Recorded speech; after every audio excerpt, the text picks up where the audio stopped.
everybody have a folder? Because Debbie sent me over a presentation that she's going to be going over today. Let's not flip all the way through to the end. I know we have a tendency to do that sometimes because as a guest speaker, there's nothing worse than having somebody focusing on page 22 when you're trying to go over page 8. But just remember, the most important thing for today, when you go into meetings, walk away with 3 bits of information that you can go and apply within the next 72 hours. Now, I know it's Friday, so that means maybe on a Saturday, you're all business owners. Figure out how to apply 3 things because you're going to learn a lot today. But I think most importantly, what you're going to learn, try to walk away with things that you can apply tomorrow. The conversation for a lot of you is really going to be in-depth with what we need to transact with our customers and really having illustrations help sell our items. So I'm going to get out of the way and turn it over to our friend, Debbie Curtis. Thank you. So, good morning, everybody. So something kind of occurred to me several years back that it was the same amount of work for me to write $100 a month. And my favorite product is the VUL, so whatever product's your favorite, and it's a permanent product, this is going to work with it. But for me, the epiphany came about, well, it's just as easy to write a $100 a month premium as it is to write a $10,000 a month premium. Underwriters have a different job, but really and truly my job, my paperwork, everything's pretty much the same. And so, for me it's the same amount of work, and then knowing what the customer needs, it was kind of a no-brainer for me to try to figure out how can I know this product is the best thing that we offer. Most agents, what I've learned is most agents do not know that these products do what they do. And so I went on this journey of just trying to figure out how I can, not just get my customers back to where they belong, but take them where they need to be. And not just having them pay their insurance and farmers insurance, but have farmers insurance pay them. And when I kind of changed those things in my mind, something happened. And it kind of changed the complete trajectory of my agency. And it was really only making a few small adjustments. So when I do a presentation, there's basically 2 parts to the presentation that I'm focusing on. Number 1 is assets and expenses. I need to make sure that my customer understands the difference between assets and expenses, and we'll go into that a little more deeper. And then the second part of the presentation is accumulation and distribution. I need to make sure that my customers understand what is the difference, because they have a tendency to focus on accumulation when really all that matters is distribution. So those are the 4 things that I always try to practice with my customers. And so, for example, I'm going to be sitting here and I'm going to be presenting. Whenever I do an illustration or I'm in front of a customer, there are 2 things that I always do. Number 1, I never present less than $500 a month, ever. And I always show the illustrations paying them out. And I'll explain why it's 500, why that's the minimum. But those are 2 things that I always do. And we'll go into that in detail why, but just to kind of give you an idea, the reason is, unless the customer is 22 years old, $500 a month putting away for retirement is not going to be enough. And this is what our customers don't know. And middle America is not talking to the Merrill Lynch's, the Edward Jones. They're dealing with people that have assets under management $1 million or more. So we're the ones that are dealing with these people, and they have no idea. I mean, they're putting away $200 a month in their 401k, and they think it's going to be enough. And I'll show you later on in this illustration how it's not going to be near enough. And our job is not to, get them panicked, but they need to know their number. And so that's what I'm trying to do. Is I'm trying to get these customers to know where they are and know where they want to go. And then I work together to get them at least as far along the journey as I can. So if we look at on the paperwork I gave you, this is an illustration, and this is a female, age 30. Death benefit is $500. Now, I'm going to show a customer $500 a month. Later on in my presentation, you'll kind of know a little more about that. But however, my customer needs to understand, I'm sitting here and going to show them X amount of dollars, and most likely it's going to be $2,000, $3,000 a month. So the customer needs to understand that this is an asset. This isn't like your auto insurance. Your auto insurance, your home insurance, your health insurance, your term insurance. Most insurance, if not all, other than life insurance, is an expense, right? It's our job as agents to get that premium down. It's our job to do what we can do to sit with our customers every day and give them the best insurance package that we can give them with the least amount of premium, right? That's what they're beating us up every day to do. So they need to understand, yes, I'm showing you, large dollar contributions going into this, but this is an asset. Obviously, the more you put into it, the more you're going to have. So it's not like we're saying we're going to take $500 a month and we're gonna take it and we're gonna, like we do with your auto insurance, and it's gonna go out the window, and you're never gonna get anything back from it. All you're gonna get is what you had before. This is an account that if the returns the way we're projecting it to return, that it's actually gonna have a lot of money in it, and hopefully more than what you put in it. But the real beauty about this product comes back in the distribution phase, which we're gonna discuss. So, as promised, I never present less than 500, so this illustration is presented at $500 a month. One thing I'm gonna say, there's a little disclaimer here, the return that I have on here is 10%. And the reason I use 10% is because in this presentation, there are other pieces that I bring in to compare to this that are also illustrated at 10%. I have not illustrated a piece of business 10% in probably 12 years, and when I did it 12 years ago, it was probably a child. And so I do not use this, but this is just for illustration purposes, okay? So this individual puts in $500 a month and does so for 35 years. And at age 65, they stop paying farmer's premium. So they've given us $210,000. They've had a minimum death benefit of $500 a month that they're paying each and every, or $500,000 that is growing each and every year with the cash that is accumulated. So if you look at this, they paid us $210,000 is what they've given to farmers, okay? Now we start at age 66, we're gonna start pulling out $95,000. Now, Farmers Compliance did this illustration for me that I'm able to use only for training purposes, and I'll tell you the pieces that are in here, the ones that you can actually use with your clients, and then I'll tell you the ones that you can't use with your clients. But obviously illustrations are something you need to use. Most clients are visual, they need to see it.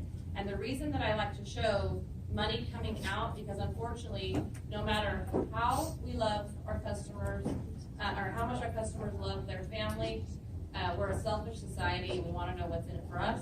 We want to know what are we going to get. And when you're showing somebody a couple $1,000s a month in premium, it's much easier for me to say, this is the cash that's going to come out for you, while you're living.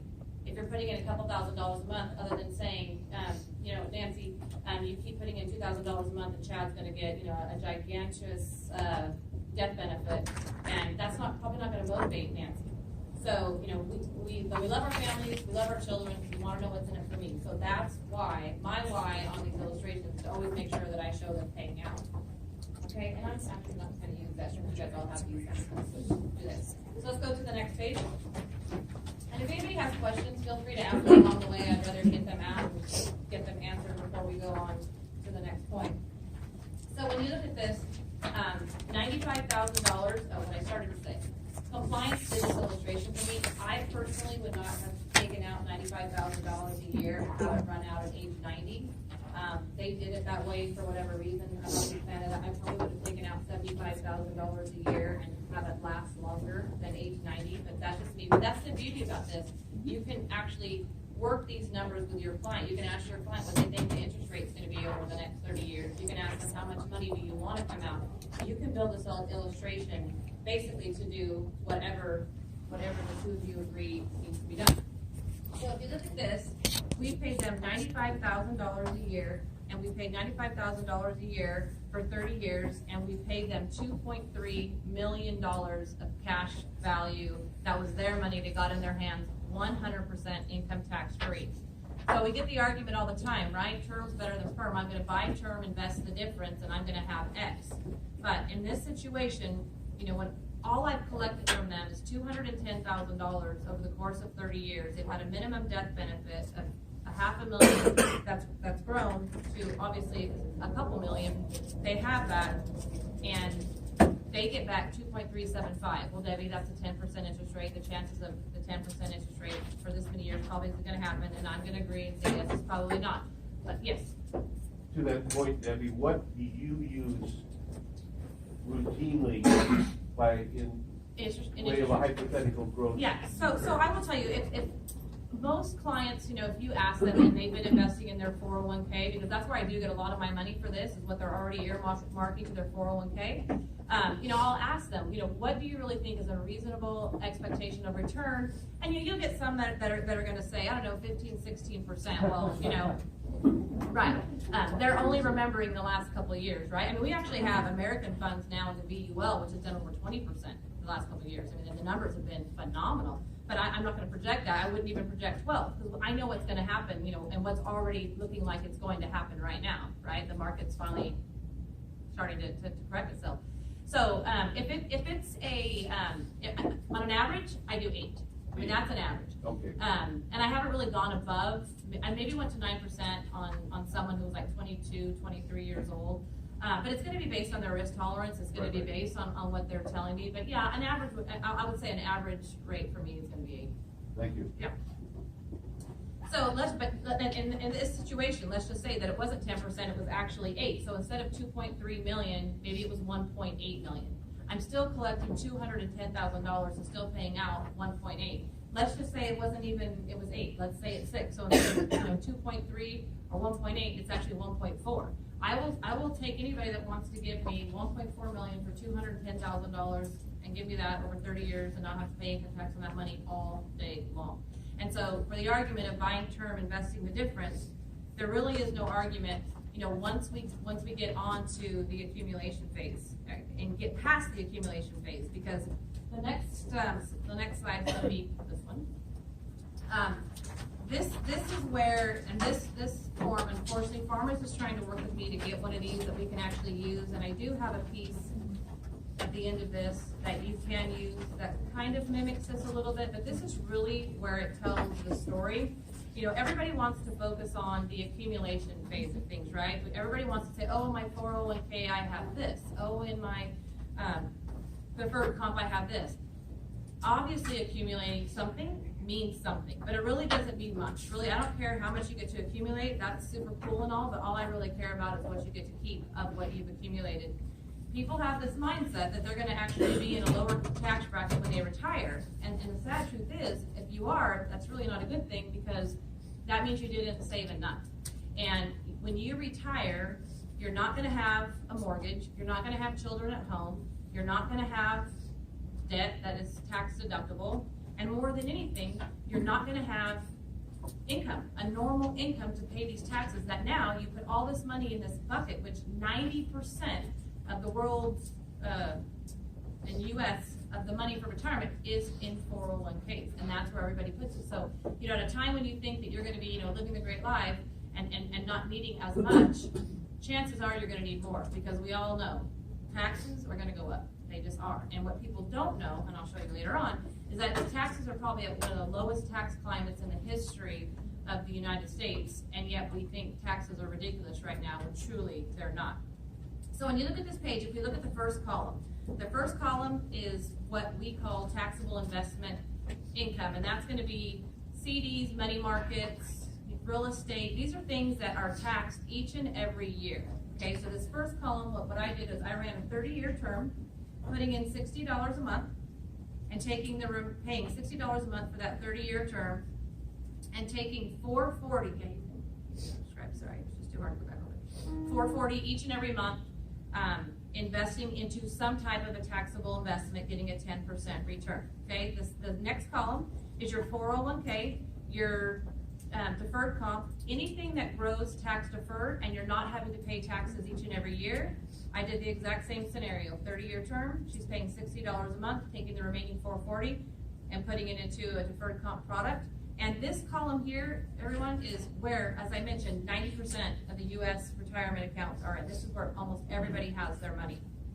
The last account is the illustration I just shared with you. It's the $500 VUL with increasing death benefit, paying $500 a month, getting a 10% return.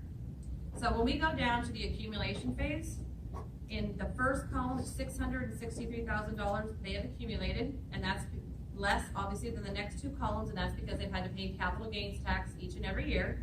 The center column is the tax deferred column, and of course, it's the best, right? Because we're not having to pay taxes, and we don't have the cost of life insurance. So when we look at the accumulation phase, this is where everybody goes, aha. You know, this is where Dave Ramsey and Susie Orman go, I told you, your permanent insurance, it's costly, it's expensive, I can do better in these types of investments. Because look, your life insurance only has 705. Susie and Dave are right when it comes to the accumulation phase, but once again, it's the distribution phase that matters. And I always tell everybody, you know, Susie and Dave, what they have to say, pretty much most of it, 90% of it's really, really good. And I always liken it to, no matter what religion you are, everybody knows that religion that's not them. And it's like, what they preach is good gospel. It is good stuff, but it's the 5% that they tell you that can send you to hell because they're not telling you to properly take care of yourself when it comes to permanent life insurance. And another fun story is that I tell my clients, we have someone on, one of our attorneys at Farmers, who is still at Farmers today. He worked for an insurance company who insures Dave Ramsey, and Dave Ramsey has several permanent life insurance policies, and yet he sells books and teaches seminars on people not having permanent life insurance. So, yeah, it's really awesome. So, and actually you can go on LifeNet, and he tells a story on LifeNet. I think he has one of them called the Susie Orman Smackdown. Anything else. But anyways, Tom Robb, one of our attorneys who's there, for any of these cases you run across Tom Robb in our advanced markets, he runs that department, is a really good resource, and even if it's big enough, he'll fly out here and help you close it. He's a great resource for everyone.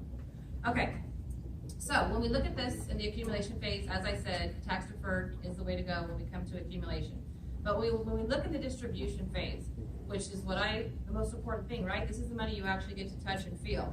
When we look at the first column, in order for us to net that same 95 we were netting on our VUL, we would have to have pulled out $111,000 to net the 95 because we had to pay our capital gains tax, which today is lower, but chances are it's not going to be lower down the road. So that money ran out at age 79, and they only had access up to $1,045,000 because the rest of it went to income tax. In the tax deferred column, in order for me to net 95, I had to pull out 141 because this is built on or paid on ordinary income tax, which we did a pretty conservative.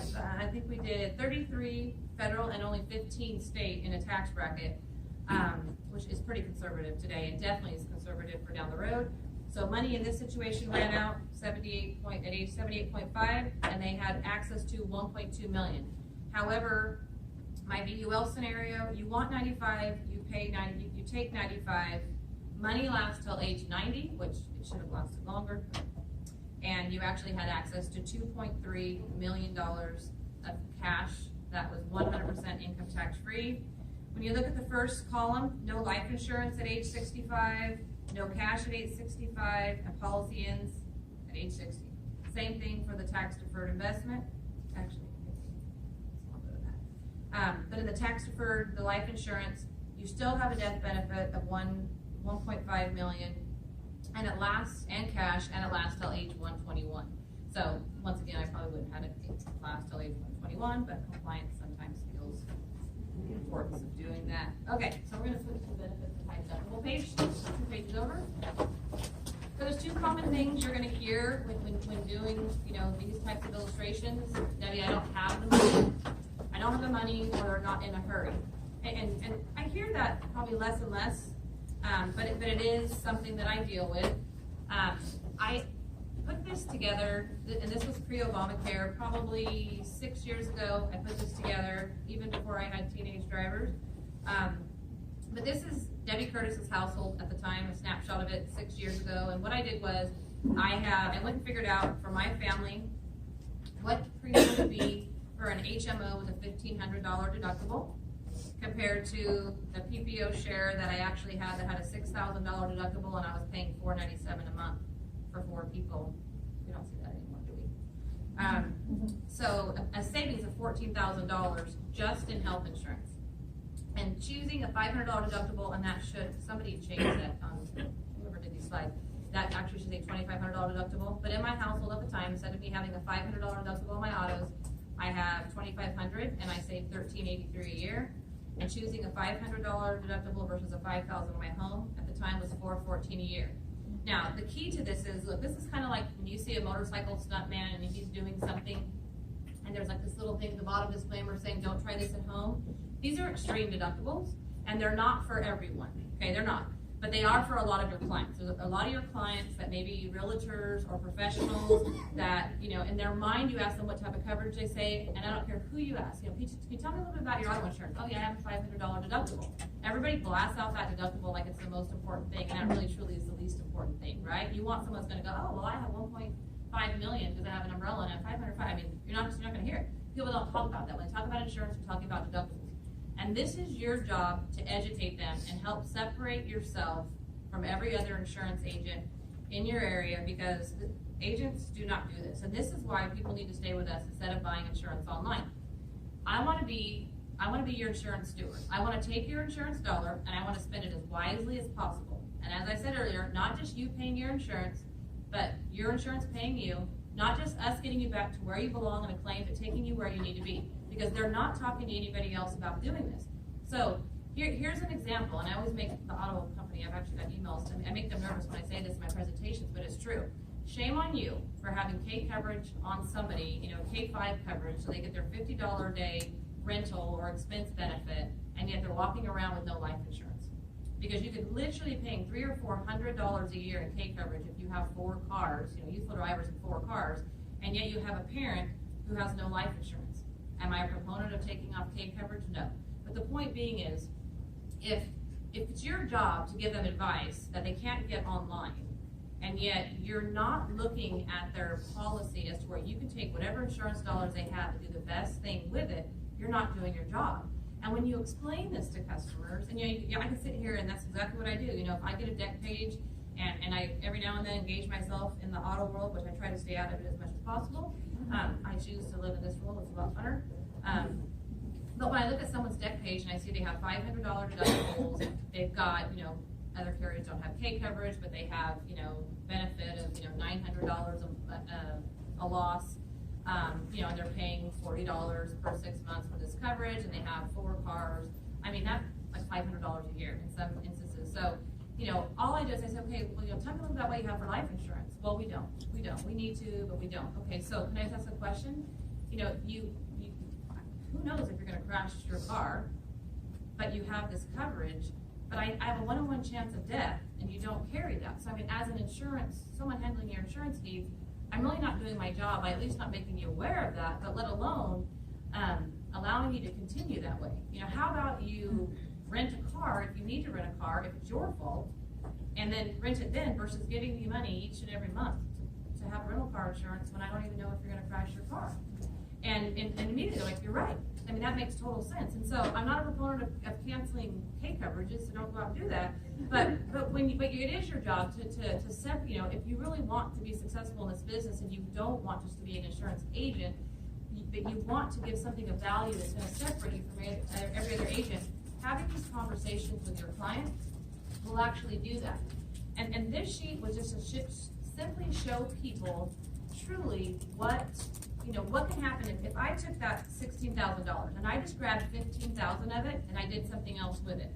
So for example, I'm the type of person, I'm a visual person, and I like to think of things that I like to share with people things I think they can easily understand. So though most people have been insured longer than 30 years, a lot of people have, they can at least grasp a time period of 30 years. So I'm going to show you, instead of you giving your money to Farmers Insurance and Blue Cross and Blue Shield for 30 years, I'm going to have you increase your deductibles. And let's just take $15,000 out of the savings that you currently have, and let's just put it somewhere, right? I know a lot of employers pay health insurance, and so that is not always an option, but you have a lot of self-employed people out there that really could benefit from these practices. So what I did was, and I know this is something that's not really life insurance related, but it's just teaching them high deductible strategies. And if you're not, if you're not 63, you probably can't use this. But this just kind of shows. So what I did was I took the American Funds piece. I basically took that $15,000 a year, and what I did, I plugged in so I could get 10 different examples of a 30-year time period. So if you see from 1973 to 2003, I took my $15,000 a year for 30 years, which is $465,000. And I did that, I ran the numbers for 10 different 30-year time periods. So from 73 to 2003, 74 to 2004. And I did that, and this includes the crash of 2008, 2009, that is in here, and it doesn't even include what's happened in the last 5 years, which if I actually ran these numbers now, which I actually should, it's going to really look good.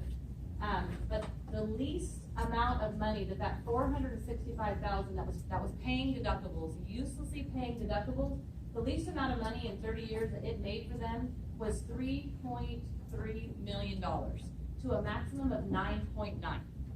Do you know anybody that's ever had $3.3 million to $9.9 million of deductibles that they had to pay in a 30-year time period? I don't. I've never met anybody that did.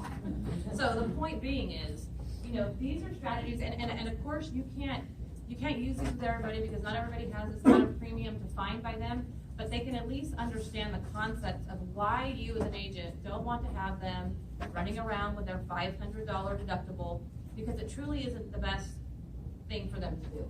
Okay? Questions? Yes. Is this something that you put in front of your clients? On occasion, yeah. I mean, if I'm going to get this, and then the person that wants to fight me on $500 a month, yeah, I'm going to make them look stupid. Sorry. And I pull out different pieces of these things, and this is a piece you can use if you're 6 to 63. Maybe there's something else they can use to illustrate the same thing if they're not 6 to 63. But it's, you're going to get different objections from different people, but nobody has ever been able to refute what I've said just based on these numbers because, in 30 years it might even be impossible to have that kind of deductibles, right? But it's just one of those things where they don't have a clue, right? No one's ever told them this. No one's ever taken the time to share with them. Most agents want to make more money by having lower deductibles, and they don't realize that their customers, my customers, I have a lot of policies, so I'm constantly battling the battle of retention just because when you have a lot, you lose a lot, and you have to ride a lot more, and it's painful. But these strategies, have really helped me keep people, though I have the same struggle as everybody else with people leaving, but it's usually, the people that leave are usually not my customers. Most of my customers have a $1,500 deductible on their auto, $2,000 or $3,000 deductible on their home, but I do have people that do have $2,500 on their autos, $7,500 on their home, and I have their health insurance and they have the maximum deductible they could possibly have, and doing this exact strategy. So it's just one of those things that, if people don't know, they're not going to know. If someone doesn't tell them, they're not going to know. Okay. Okay. So the next slide is gonna basically illustrate the no hurry and what's the cost of waiting. So if you look at Karen in the first column, Karen starts at age 20, which we all know nobody does that, but Karen's pretty sharp, and she did. She put in $5,000 a year for 5 years. She put in $25,000, and her total investment at age 65 was $1.6 million. $25,000 over time at that 10% return. We're using that 10% return. Turned out to 1.6. If you look at John, he waited 5 years. Of course, he's a man. He procrastinated. Put in $5,000 that year, and for the next 10 years, and he put in $50,000 to have the same amount of money. So just by waiting 5 years, he had to put twice as much, but still have the same amount of money, so it's not too bad. And then we have Tom.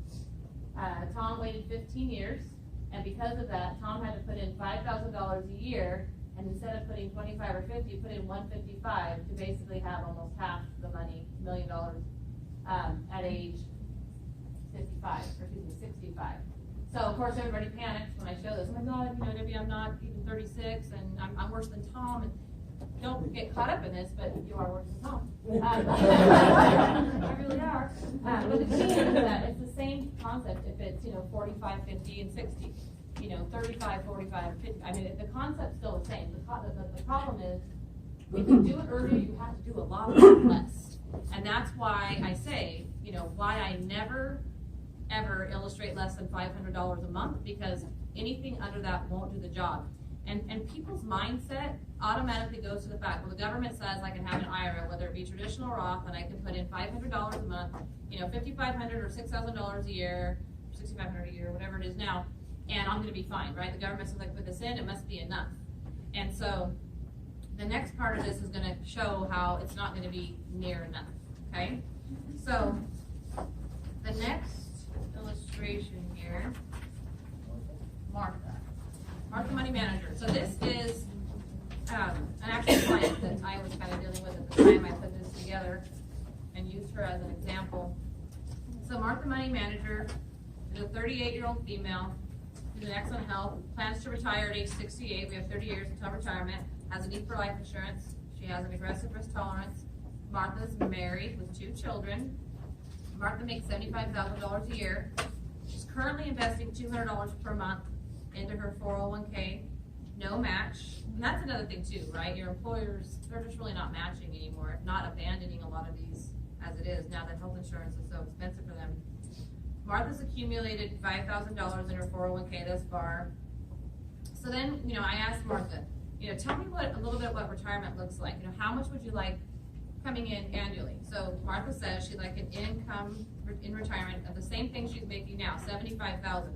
And one thing I'll tell you that I learned when I ask people about retirement and what they want to have, usually I get crazy numbers. Some will say, I have $200,000 a year. I'm like, okay, how much are you saving now? Nothing. This will be fun.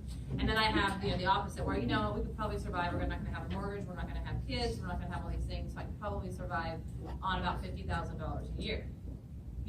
One thing that customers do not understand, most of the customers that I have today that retire, and unless they are very wealthy, which I can probably count on one hand how many that is, they have all gone back to work. Whether it be, something, a Walmart type job where it's not stressful, or Starbucks, but most of them are poor because what they're finding is they're staying home, and what are they doing? They're spending money. Their utilities are twice what they were before. Their eating is more. Their gas is more. Because you're home, and so you're spending this money instead of being somewhere else and using their electricity and their resources during the day. That they're finding this out, and then unfortunately they're also finding out that they don't have near enough money to make this journey of what they wanted to. And so, but Martha says she wants $75,000 a year. Okay. So now we look at this funding for debt. So I actually gave you guys, don't write on this so you can make copies of it, but this is a piece that I created a few years back, and we're going to go over basically filling this out. Obviously, Matt had asked me this week, we're talking about just getting larger cases, right? I know everybody knows how to do, hopefully everybody knows how to do a proper needs analysis. One thing that I've learned when the customer's involved and I have a piece of paper in front of me and I'm writing on it, it's almost like it gives me permission to be able to ask these questions. So I just use the DIME for my needs analysis and determine a death benefit. And I just have that at the top of this, so that's easy. You can ask them the questions. One thing, which is a side note to death benefit, that we're really not talking about it today, but it's funny. If, so let's just say,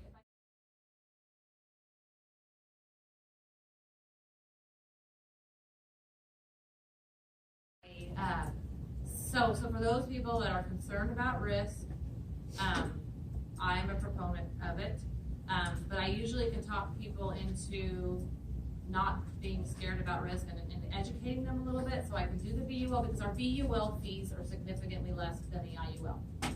I'll just say that. So they're going to get a lot more, they're going to have risk. They're going to have risk in the VUL, right? But the fees are going to be less, which means they're going to have a greater chance of a better return. After your Phoenix training and you change your mind, can you come back? Yeah, awesome. Yeah. Where I feel like I get asked that question all the time from clients. They get so excited. So I'm just going to take my money out of it. I'm like, no, never. And I never have. And, when I was working with, he's kind of my coach, he's like, oh no, quit telling them no. They need to, because let me show you. And then he shows it to me. I'm like, yeah, and his illustration looks great, right? But I can't just look at illustration and go, well, that's good. I have to kind of understand it and know and run my own 10 times over to know. I'm a big believer in VUL as well. I'm just playing, but I. Yeah, no. And like I said, there are people that don't want to take the chance with the risk, but really the VUL is not for a person over 50 much anyways, it kind of starts getting expensive. But there's nothing wrong with the IUL. Well, I think, Debbie's point too, she shows you those 30-year buckets over the course of those 30 years. I think that tells the story when you look at a historical return of between 11 and 14%. The market's returning.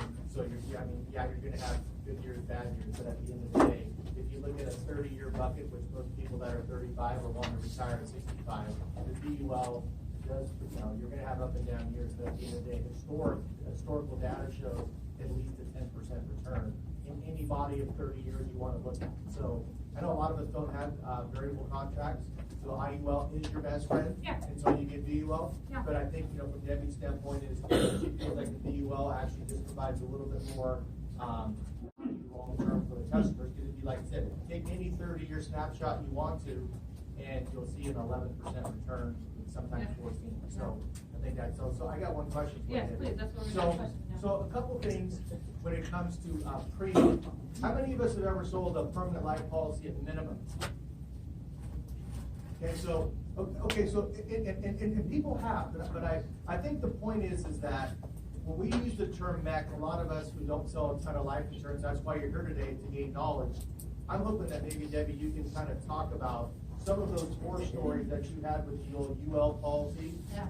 And remember, when you're selling to a customer, a lot of times real life cases that you know of are going to help you. Hey, I have a customer just like you that did this. And so just because I've seen so many in my years, and I know you have too, or you had our old UL, our old universal life policy, remember, was at 3%. And at the end of the day, you have customers that started it 25 years ago paying $22 a month. Yeah.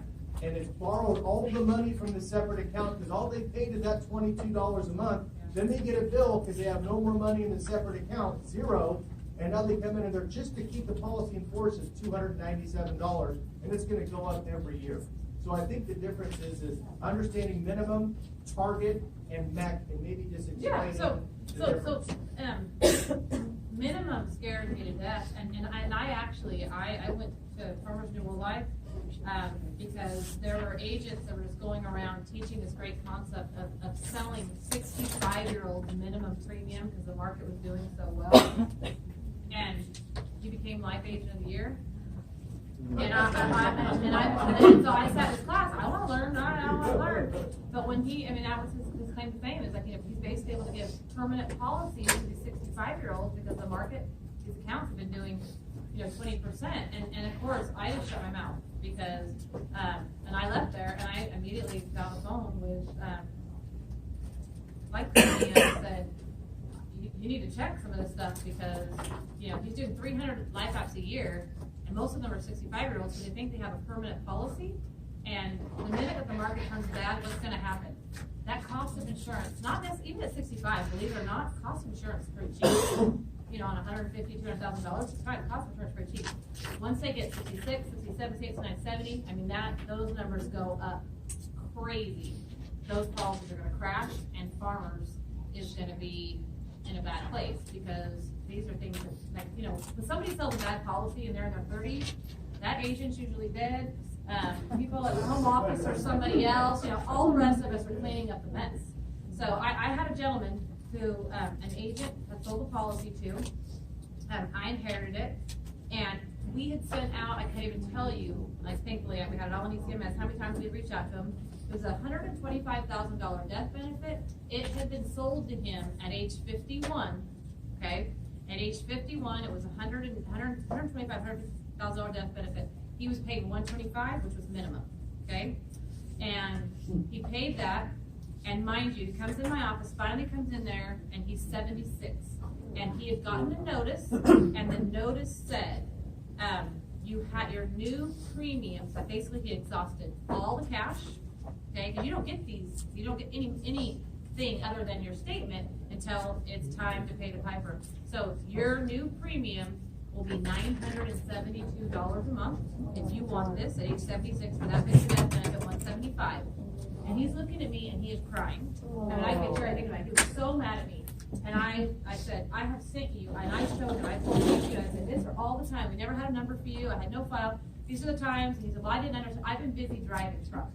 And I cannot quit my job because I have a wife who can't walk because she's diabetic. She has one leg. So I can't afford to quit because I can't quit my job because I have to pay for this premium because Social Security will not take care of her medical needs. And I said, I'm sorry. And he's like, I hate Farmers Insurance and blah, blah, blah, blah. And here's what I know.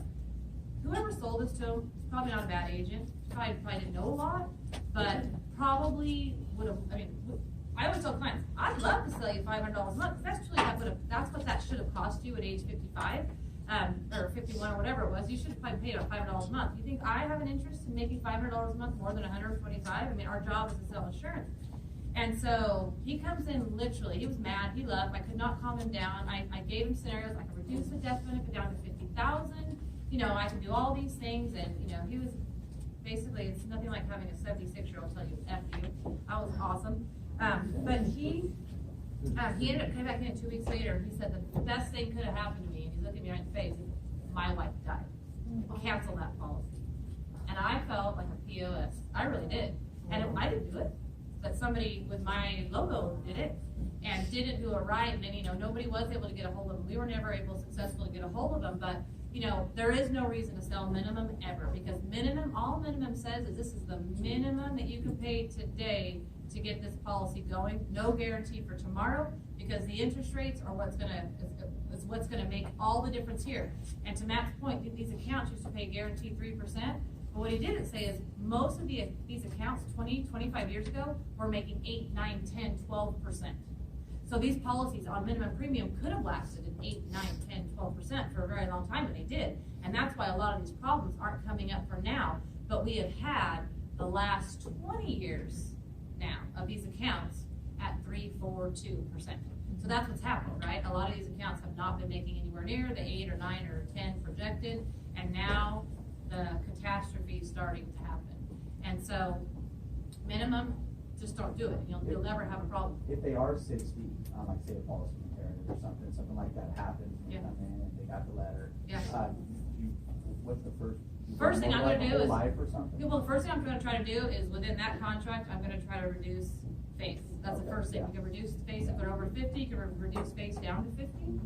That's the first thing. And if they can't, because they got to remember, you know, you need to calculate, run an illustration and get this to calculate. I usually try to run everything out to 95. That's really hard on an FFD well. Really hard. Like big money, just because I have no lift of the market. You have no lift of anything. So, you know, you want to, you know, try to do what you can do. But at the end of the day, what I've done many times is we've put some, if they're eligible, some simple whole term simple whole life at 25, or a graded death benefit if they're ineligible. I mean, it's just really all you can do. So whole life if they're eligible. Whole life if they're eligible, yeah. Something small. I'd rather have something than nothing. That's why I tell them. But these people are going from 150, 200,000 down to 20. Yeah. So it's awful. But you know, I don't think anybody in this room or like our generation are going to have these problems, right? Because we're meeting with these people all the time. And I think, you know, when life insurance becomes, you know, when you first came to Farmers, you know, it's like we write auto and we write life and we write auto and home, and then just get that blue base, right? That gets like shoved down our throats, and then or we get encouraged. As Nancy would say, what I meant was we're encouraged to do our blue base, but we're not selling it for the right reasons. You know, we're selling it because we're told we have to, or we want to get a. You used to be back in the day, for those of you who've been around a time, we want to get a profitability bonus check, right? Do your 20. How many times do you do 20 on the nose to get that profitability bonus check? In December. Yeah. He's probably busted out 20 in December. Yeah. You're one of those. Not anymore. Not anymore. Not anymore, because I don't have that bonus structure. Yeah, whereas the day we didn't know that was gonna happen. You what?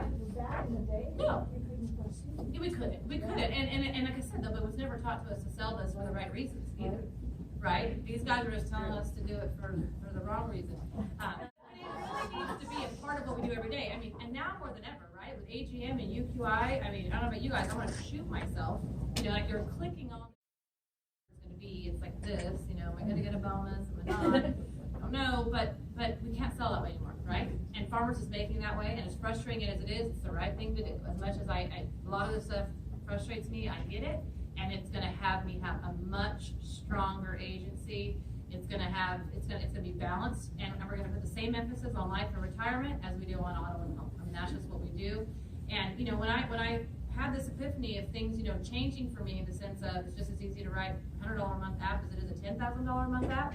Since I changed that and put bonuses and things in order to do that, I have not made MDRT in the last 11 years, and I say me, my agency. I have a lot of people that do a lot more of it than I do, and we haven't not done 100 issued and paid for the last 10 years. And it's just because the systems I put in place. It was nothing that it's just I was like, okay, wait, if I do this, but it's just procedures that I put in place to make it happen, and that was it. There's no difference between me and you guys. It's just you got to put the right people in the right places and put incentives out there. I would tell you, staff. You know, we talk about staff. Staff is the key. I would not have what I have today if it wasn't for those people in my agency. And I give them, so obviously, you know, when you're 63, you cannot pay commissions to an unlicensed registered person. I do not pay commissions, but there's a weird thing that happens in my office. It's called a bonus. And it gets paid, but you already get bonuses. You're not supposed to give a percentage bonus, because that's not right either, but it's really weird that it equals 60% of sales in a bonus. And so what happens is, if all they have to do is set an appointment for me, and I meet with a client, I give them 60%. And they have to sit with me, and they do all the paperwork, but I will sit there, and so agents like, you're crazy. I mean, I'll give them a couple $100 and they're happy with that. No, they're not. I can tell you, my girls would not be happy with that. One of my APs last year made $96,000 last year, and probably 50 of it was life insurance commissions that were hers, not mine. Hers. Bonuses. Bonuses. Yes. What did I say? Yeah, bonuses. So it's one of those things where she would not be happy. So agent has how do you do what you do? And then I tell them what I do, and it's like, oh, I can't do that. I can't afford it. I would much rather get 40% of something than 0% of nothing, and the bonus, right? And as long as I continue to make those bonuses and stay above the line, that's a little trickier these days. We all know. But that would be really a bad thing when I don't get one of those bonuses. Jeff is over here for me. Not kidding. But so the main thing is you've got to get staff involved, and you've got to pay them, heavily, because my life producer, she's a big part of the 100 issue paid, but I pay her. So I calculate what I need. I take off December, and I take off January, and I take those months off. I have 10 months. So I calculate when I say her production, it's all of our production in the agency, but she manages it and she gets paid for it. So she gets a bonus of whatever in 10 months for me to do 100 issued and paid. I have that broken down weekly, and then I have for me to make MDRT, whatever the new numbers are, I break that down weekly. And if she's on track, she gets, if our issued and paid goal is on track at the end of the week, what she got issued and paid, she gets a $50 bonus.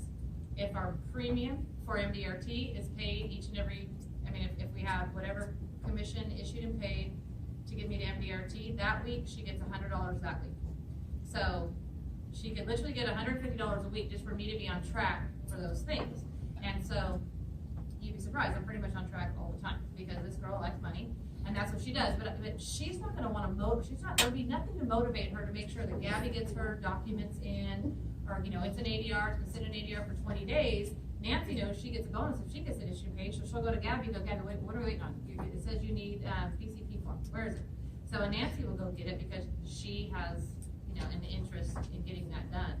And so, it's just one of those things where you get people involved and you delegate to them, and that's how these things happen. I cannot go get a PCP form. Like, I am not, it's like I need to be kind of working on the business instead of into business, and we had that conversation coming up here today. And once you learn that, you duplicate yourself and you get the right people, that's the key. Because Nancy in my office could she could get a job at any other agency, and when they found out where she came from, I guarantee you they'd offer her twice what I pay her. Guarantee you. She could be an agent in her own right. She writes probably, of my 100 issue page, she's probably writing 60 herself. So she could do this and do as good as me. But my job is to make it where Nancy can leave at 5 o'clock. She doesn't have to worry about anything. She walks out the door. The stress falls on me. All she has to do is sell and move on to the next one. It doesn't have to worry about employees and workers' comp and all the things that we all have to worry about. And so, I always tell every agent, you need to find your Nancy. You need to find a lot of them, because the more Nancys that I have and get, I will soon be sipping Mai Tais on an island somewhere very, very soon. Okay, yes. You made the comment in Reno that some of your clients don't even know that you sell life insurance. Oh, yeah. And then is your biggest percentage from FFR? Yes, 90% of it, yeah. And then what percentage of your book of business doesn't have life insurance? So I'm in referencing that back, I had made the statement that, which this came out, we never really heard this until probably 3 or 4 years ago, that the average multi-line agent, meaning State Farm and Allstate, and really referring to State Farm, 19% of their book. So So we always compare ourselves to the multi-line agents. 19% of their book has a life insurance product in a household, which that's good, but I certainly am better than that. The average farmer's agent has 8% of their book has a life. So for every 100 clients, 92 of them do not. So in my head, I am Debbie Curtis, 3-time life agent of the year. I've done 100 issued and paid for the last 10 years. Certainly, I'm going to be 30 or 40% because when I went back and I looked, I am 17%. So out of every one of my clients, double farmers, but I'm not even industry average. That's ridiculous. So out of 100 clients, I have 83 that do not have it.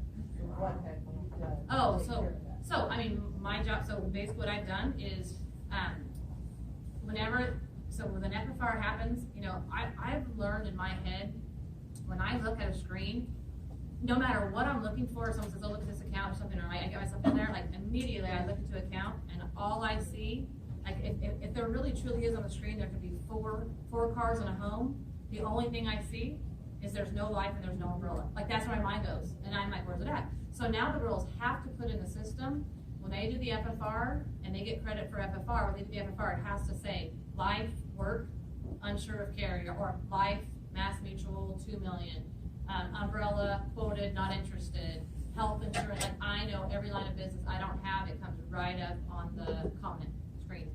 So I know. So the reason is I know when they have to ask that starts the conversation. So they don't get credit for doing that FFR unless that information's in the system. And that's how, and I don't even know what my numbers are, but now the push is more than ever. I've put so many things out there. Once again, incentives. I'm giving just a lot of it away to make sure I stay above the line to get my life bonus. Probably even more than the personal lines bonus, which will become more important to all of us in July for reasons we all know. But I'm more concerned about my life bonus. I mean, I usually half of my MDRT premium comes from the life bonus. What about when you got that 55, 60-year-old? You got the auto, you got the home, you got the umbrella. Life is killing you. You're not seeing it on the screen. Yeah. What's your? So I'm just going to ask him. I actually had that exact client that was in my office. Actually, he's been with me for 20 years, and he's done kind of well. This was him. He had been with me for over 20 years. And what happened was we asked him about an umbrella, and Ashley asked him for an umbrella. He goes, "Oh, I'd be interested in a quote with that." So Ashley gives him a quote for umbrella. He comes back and he's like, "And our umbrella was $210, and he already had $2,500, obviously." And he comes back and he says, he's like, "This just got me thinking," and I actually got a quote from another carrier, and their umbrella was $135, and they gave me a quote on auto, of course, and home, and we already know the story, right, where this is going. So I'm like, great, good job, Ashley, marketing that cross sell. It's really working out for me here.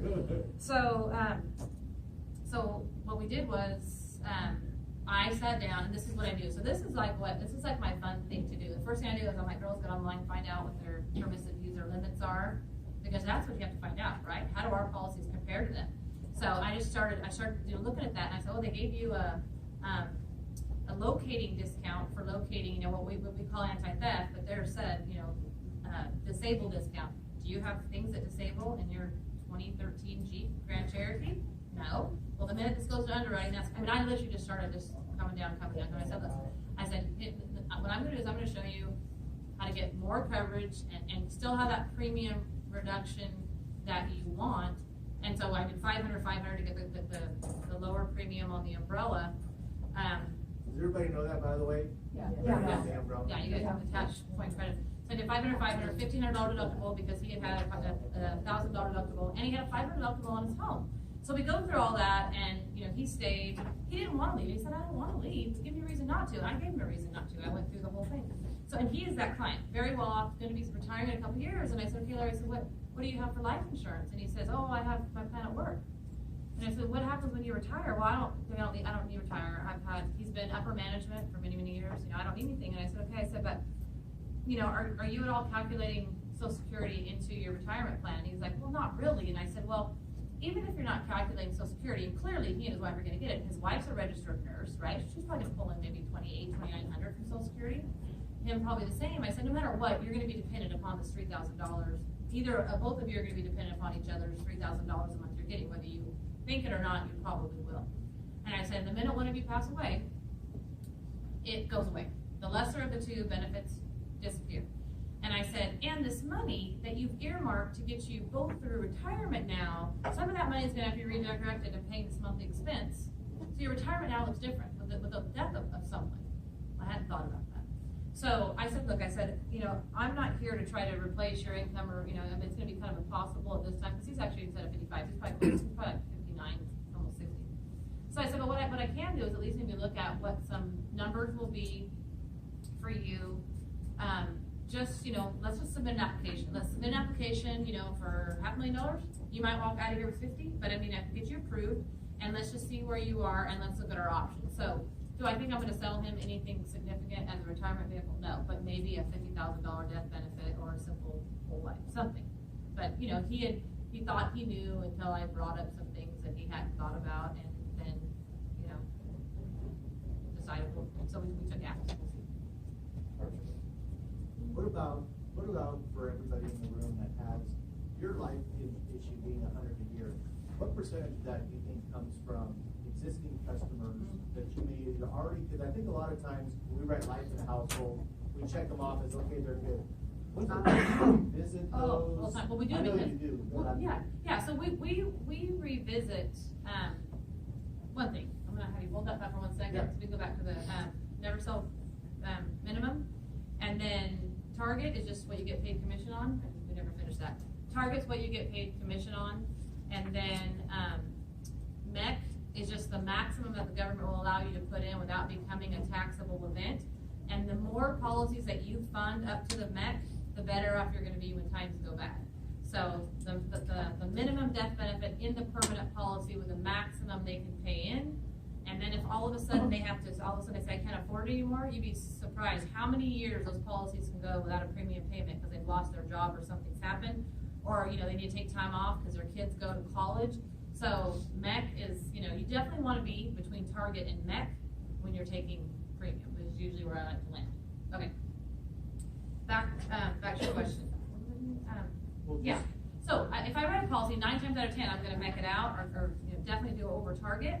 Always over target. Probably 90% of my cases are over target, and then I write the term to supplement it.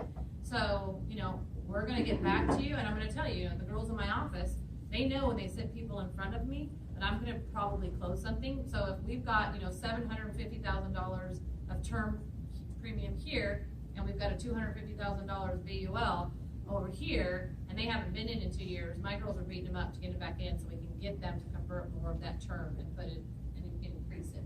So you definitely want to go back to it. You want to go back to it, look at the returns. Obviously, you want to tell them if it's been a good return, you want to tell them. Look what the market's done. Like I said, I've never had one that was less. And so that's nice. Sometimes they're right on point, but usually 9 times out of 10, they're going to always be more. They have, thankfully, especially with what the market's been doing. But, a lot of agents don't like to do it this way because they want to get an app count. And if I write a policy and it's $250,000 for my VUL, $750 for my term, and I convert a year later, I convert some of this term into the VUL.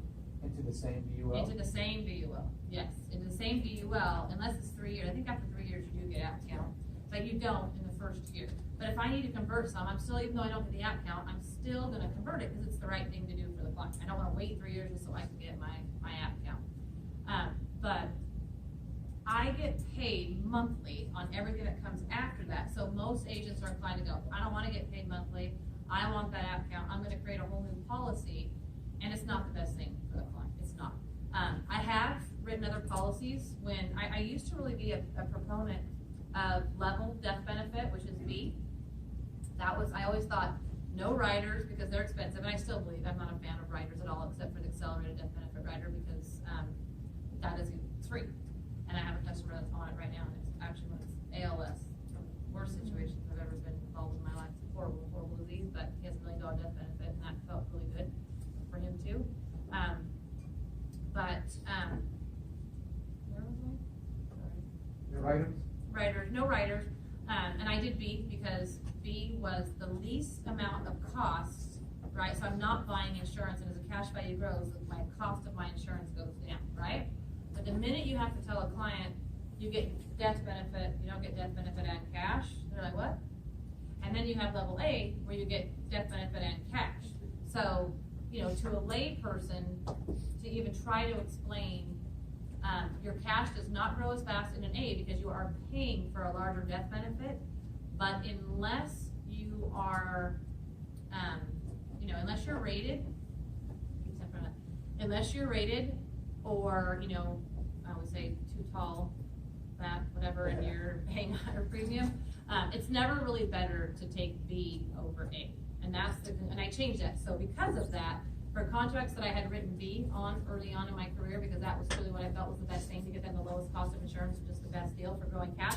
And it is the best deal for growing cash, but it's not the best deal for them up here. I have written a second policy and done an A. Have you, I noticed illustrations when you're maxing out a VUL. Yeah. And then in your illustration, you get them to that point of the bracket, 65, 68. The kids are all grown. The life insurance is not as important. Yeah. Now the cash is important. Do you ever go from an A to a B? Yes, At A that to a point, B, and you usually get lower cash? death benefit too. Yeah. Yeah, absolutely. Yep. I do. Yep, that's the right way. Yes.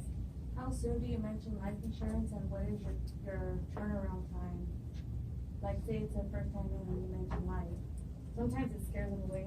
Sure. So what is your turnaround time Yeah, from the first so I time? always talk about, it's a great question, I always talk about life insurance in the sense of, I don't hide it and try to call it something else because I don't wanna scare them away, but I am right, I'm right in front with it. I'm saying, look, I'm here to be your insurance steward, I'm here to take care of all of your insurance needs, and it's really hard for me when, you know, I'm trying to protect your assets, but I don't even know what you have as far as assets are concerned, so I need to know what your income is, because I need to protect that. I need to know what assets you have and accounts wherever they are, because I want them, number one, but I don't have to tell them. I just need to know. Because if I'm trying to protect you with liability, because what you do in that car, you could lose it by, you could lose your investments, you can lose your income, you can lose a lot of things like what happens in that car if you don't have enough protection. So when I say that early on, I said, look, I'm here to be your insurance steward. I'm going to take your insurance dollar and spend it as wisely as possible. But I can't have partial information. Even if I don't have those products, I'm going to tell you, I'm going to go after those products. But even if I don't have them now, I still need to know what they are and where they are, because I need to protect them. So tell me, what, you know, where is, you know, what do you have in investments? What do you have at work? What do you have outside of work? What do you have for life insurance? What do you have for health insurance? And then once I get that information, what do you want when you retire? And when I get all that information, they're not even focused on life insurance for the sake of protection as much as once I start going into the cash accumulation of it and the tax and all that, even though they know it's life insurance, they kind of lose it. So day one, you know, and it's funny because all agents, and I don't know if you guys, you know, how many conferences you've been and heard people speak, you're going to get a plethora of people saying, you know, I'm a, you know, Troy Kurzban, I won't close it unless it's the second time.